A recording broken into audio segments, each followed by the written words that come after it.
کہ یہ ایک حدیث کو سمجھنے میں صحابہ میں اختلاف ہوا، لیکن اس اختلاف سے صحابہ کو کوئی نقصان نہیں ہوا، اختلاف کے باوجود صحابہ متحد رہے۔ یہ بطور مثال کے اختلاف پیش کیا گیا، ورنہ مصنف ابن ابی شیبہ، مصنف عبد الرزاق اٹھا کر کے دیکھیں، یہ حدیث کی کتابیں ہیں لیکن اس میں صحابہ کے فتاوے بھی ہیں، ایک نہیں سینکڑوں صحابہ کے فتاوے ہیں جو ہم کو مختلف نظر آتے ہیں، اختلافات ہیں، اور یہ صحابہ اس اختلاف کے باوجود کوئی نقصان نہیں، عصر میں مختلف تھے، مغرب میں متحد رہے، بلکہ عین اختلاف کے باوجود یہ متحد تھے، ان میں اتحاد تھا، اختلاف نقصان نہیں پہنچایا، چونکہ یہ ایک علمی فکری اجتہادی اختلاف تھا، نقصان نہیں ہوا۔ تو عرض یہ کیا جا رہا ہے ایسا ہی اختلاف فقہاء میں بھی ہوا، اور یہ اختلاف بھی پوری 13 صدیوں میں ایک مثال پیش کر دیں کہ کبھی رفع یدین کے مسئلے پر، آمین کے مسئلے پر، قرأت خلف الامام کے مسئلے پر امت میں ایسا اختلاف ہوا ہو کہ امت کو اس اختلاف سے نقصان پہنچاؤ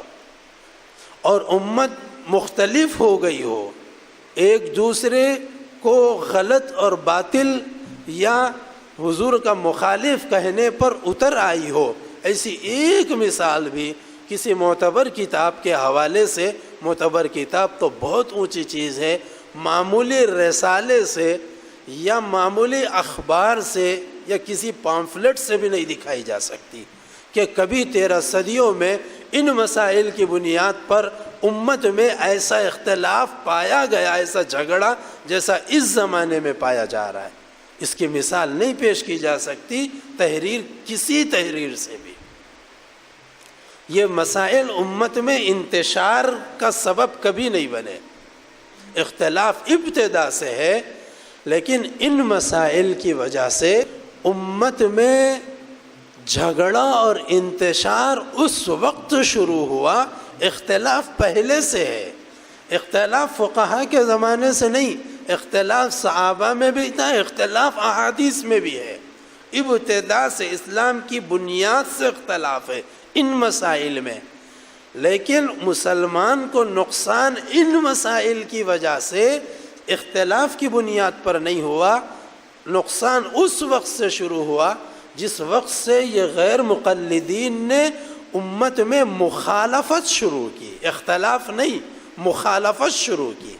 اختلاف الگ ہوتا ہے، مخالفت الگ ہوتی ہے۔ اختلاف تو تھا، کسی نے رفع یدین پہ عمل کیا، کسی نے ترک رفع یدین پہ عمل کیا، کسی نے آمین زور سے کہی، کسی نے آہستہ کہی، اختلاف تو تھا، لیکن کبھی جہرن آمین بولنے والوں نے آہستہ آمین والے کی نماز کو خلاف سنت نہیں کہا، اور نہ انہوں نے ان کی نماز کو خلاف سنت کہا، لیکن جب سے مخالفت شروع ہوئی،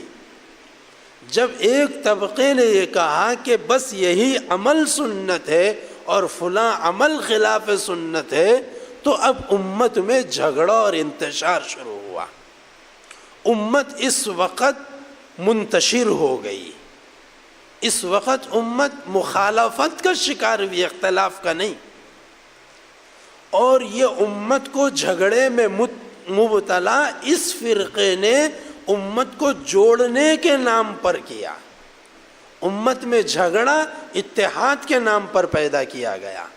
لیبل لگایا گیا امت کو اختلاف سے بچانا ہے، امت میں اتحاد پیدا کرنا ہے،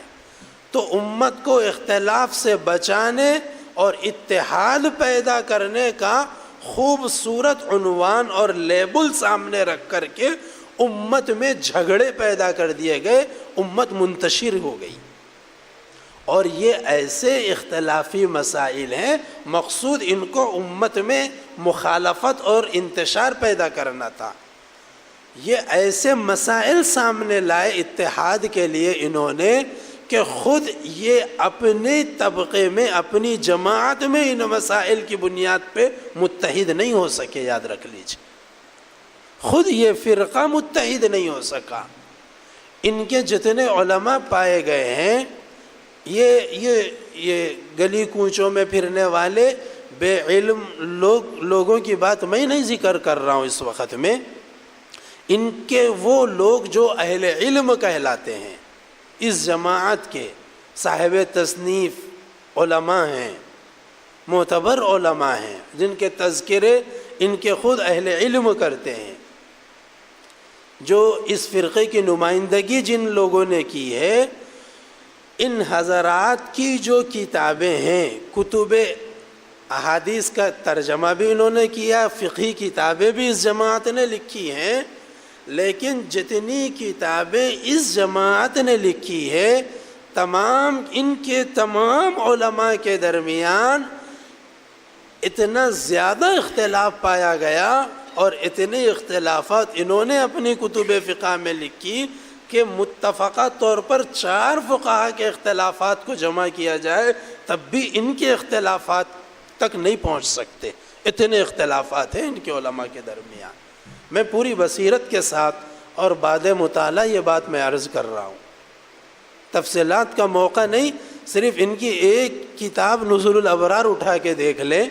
تو آپ کو ان کے اختلافات کا پتہ چل جائے گا کہ اس جماعت کے علماء میں کتنے اختلافات ہیں،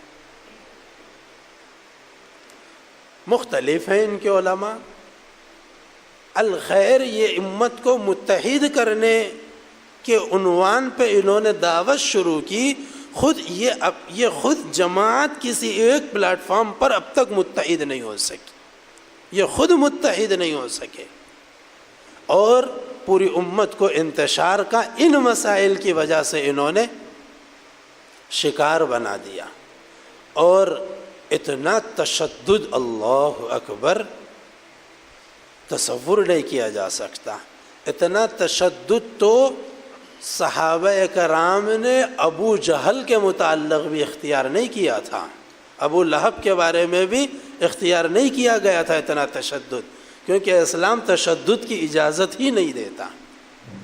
ان کا جو سلسلہ ہے، عنوان بہرحال جو بھی ہو، میں جسارت کرتے ہوئے عرض کر رہا ہوں، کوئی قدم اسلام کے کسی چیز سے میل نہیں کھاتا، جوڑ نہیں ہے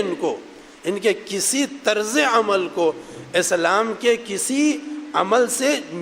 جوڑ نہیں ہے، بلکہ بہت بعد اور دوری ہے۔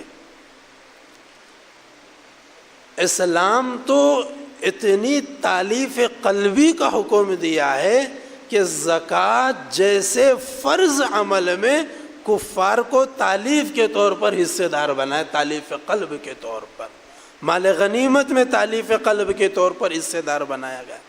ہند میں انوکھا